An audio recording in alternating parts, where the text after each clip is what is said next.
Lily Ledbetter worked at Goodyear Tire in Alabama for 2 decades and was the only female supervisor among 16 male supervisors. She earned less than the men every year, including the ones with less seniority, but she never knew because of her company's pay secrecy rule. Pay secrecy means that her company prohibited workers from discussing pay, which meant Lily could never find out about the pay difference between her and her male counterparts, until she was slipped a note anonymously revealing the earnings of some of her male managers. Lily won a jury verdict for more than $3 million after filing a gender pay discrimination suit in federal court, but the U.S. Supreme Court overturned that ruling. Gender wage gap can be defined as the difference between the amounts of money paid to women and men for doing the same work. The groups affected by this are women and minorities. In 2012, women who worked full-time earned 77 cents for every dollar males earned, and in 2019 it went up to 79 cents for every dollar male counterparts made. Nearly half of all workers nationally reported that they were contractually obligated or strongly discouraged from discussing their pay with workers. The article that I found was about pay secrecy and the gender wage gap in the United States. As I said earlier, pay secrecy is the rules, policies, and practices that prohibit workers from sharing information about their earnings. According to a survey done in 2010, 61% of private sector workers were either formally forbidden or strongly discouraged from discussing pay with colleagues. The National Labor Relations Board ruled that if any employer did, they would be in violation of the law. But the question was, why is pay secrecy so widespread if it is illegal, and the article listed 5 reasons. The first was that many employers were not covered by the National Relations Labor Act, which prohibited it, including managers and supervisors. So if Lily Ledbetter had violated her company's policy and asked the male supervisors how much they were making, she could be fired with no legal recourse. Second was that employees didn't know that pay secrecy was illegal. Third, the penalties for violating the National Labor Relations Act were mild, so employees would commonly break the law. Fourth is that many workers favored pay secrecy because the culture in the United States makes talking about one's earnings a taboo. Fifth is that employers believed that making pay secrecy rules were better for their business. They believed morale and productivity would decline if they didn't have the rules, and relationships amongst workers would be strained, and conflicts could arise from coworkers knowing how much each one made. The next part of the article goes into how pay secrecy contributes to the gender wage gap. Scholars argue that pay secrecy contributes to the gender wage gap because it allows companies to avoid perceptions of unfairness when pay differences do exist, and that it can minimize claims of discrimination. Another reason that women get underpaid is because they don't negotiate as hard, or at least didn't as much in the past, for higher salaries. Women doing this could be seen as them being too demanding or unpleasant to work with, which might result in the loss of a job offer. This is where I connect what I am reading in the article to what I have learned in this class. I connect this to the salary negotiation article that I read. In the article, it stated that people who negotiate on average increase their starting salary by $5,000. When going into a salary negotiation, you need to be able to know your worth and not be afraid to stand up for what you believe you deserve.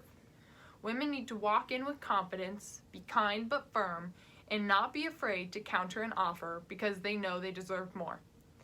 That article for class gave me confidence and confirmation, so when I get into the working force out of college, I can make what I deserve. The next part of the article discusses the evolution of the federal legislation to outlaw pay secrecy and state laws. Recognizing the importance of sharing information on women's earnings, Congress at the time this article came out in 2015 had introduced 22 pieces of legislation, including the Fair Pay Act of 2001 and 2011, the Enhancing Economic Security for America's Working Families Act in 2001, the Fairness and Individual Rights Necessary to Ensure a Stronger Society Civil Rights Act of 2004, the Wage Awareness Protection Act in 2000, and the Paycheck Fairness Act, introduced 18 times, but none were passed. The Wage Awareness Protection Act would have prevented employers from taking any adverse employment action against employees who inquire about or discuss wages or make or enforce a written or oral confidentiality policy that prohibits employees from inquiring about, discussing, or disclosing wages. In 2014, Obama did issue an order banning pay secrecy for federal contractors, although only 1 in 5 workers is protected by this. But managers and supervisors were included. By the time this article was also posted, 11 states had passed their own pay secrecy laws, but most states only covered private sector workers, and Colorado even only protected those covered by the NLRA. A study done in this article about the pay for men and women in states that banned pay secrecy and those that did not showed women getting paid higher, but men were also paid higher. Men in the states that banned pay secrecy were paid $30.15 an hour versus women getting paid $24.20 an hour. In the states that didn't have the ban, men were getting paid on average $28.32 and women $21.97. The study was based on year-round full-time workers in 2011 to 2012. I do not have any experience with gender pay gap in my life, but I do know a couple people who have. My mother, who was a coach in the 80s, got paid less than the male coaches. She said she was offered a salary and she took the initial number that they gave her and wouldn't have dreamed about asking how much the men made. She was also nervous to ever ask for more money and says she never would have asked for more.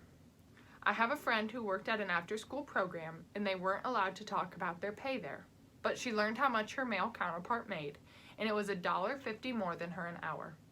She had worked there 3 years longer than him and put more effort into her work than he did.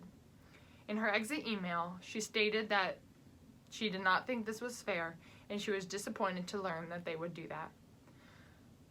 Luckily, Lilly Ledbetter didn't give up her fight for her whole life. The first bill Obama signed into law was the Lilly Ledbetter Fair Pay Act. That day, with Lilly by his side, President Obama said, "Making our economy work means making sure it works for everyone." Women were paid just 77 cents to men's dollar in 2012 and only went up by 2 cents in 7 years. Lilly Ledbetter said, "Maybe 23 cents doesn't sound like a lot to someone with a Swiss bank account, Cayman Island investments, and an IRA worth tens of millions of dollars, but when we, referring to the women and those who don't make as much money, lose 23 cents an hour, every day, every paycheck, every job, over our entire lives, what we lose can't just be measured in dollars." Women are more timid when it comes to salary negotiation as well, or fear that they will come across rude or too demanding, and that they will lose their job. This culture needs to stop. Women can go into a negotiation with confidence and know their worth without being afraid. What would you do if you found out the men doing the same work you do gets paid more purely because they're gender? Would you stand up or fold?